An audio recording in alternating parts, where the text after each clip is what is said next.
ამერიკის სახელმწიფო მდივანი უწყებაში მასშტაბურ რეორგანიზაციას იწყებს. როგორც მარკო რუბიო აცხადებს, სახელმწიფო დეპარტამენტი თანამედროვე გამოწვევებს ვერ პასუხობს და ამერიკელი ხალხის მოლოდინს ვერ ამართლებს. მიზეზად ბიუროკრატიულ სისტემას, დეპარტამენტების სიმრავლეს, ამერიკელების ინტერესებთან შეუსაბამო პროექტებსა და გაზრდილ შტატებს ასახელებს, რომელთა უმეტესობაც გაუქმდება.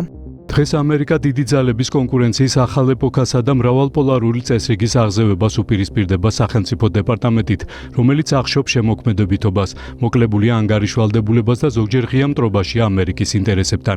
დეპარტამენტს დიდი ხანია უჭირს ძირითადი დიპლომატიური ფუნქციების შესრულება, მაშინაც კი, როდესაც მისი ზომა და ხარჯი ამერიკელი გადასახადების გადამხდელებისთვის ბოლო 15 წლის განმავლობაში მკვეთრად გაიზარდა. პროექტები გაბერილია მოცულობით და მოკლებულია ყოველგვარ აზრს. რადიკალი იდეოლოგები და ბიუროკრატები ცდილობენ გაიტანონ საკუთარი დღის წესრიგი, რომელიც ხშირად ეწინააღმდეგება პრეზიდენტის დღის წესრიგს და ძირს უთხრის შეერთებული შტატების ინტერესებს. სწორედ ამიტომ ვიწყებ დეპარტამენტის ფართო რეორგანიზაციას, რათა აღმოფხრა ბიუროკრატიის მუდმივი ზრდა, ფუნქციების დუბლირება და სპეციალური ინტერესებით მიტაცება, რამაც დაასუსტა ამერიკის საგარეო პოლიტიკა. გაუქმდება ზედმეტი ოფისები და პროგრამები, რომლებიც არ შეესაბამება ამერიკის ძირითად ეროვნულ ინტერესებს. ჩვენ დავაშობთ გაბერილ ბიუროკრატიულ ჭაობს.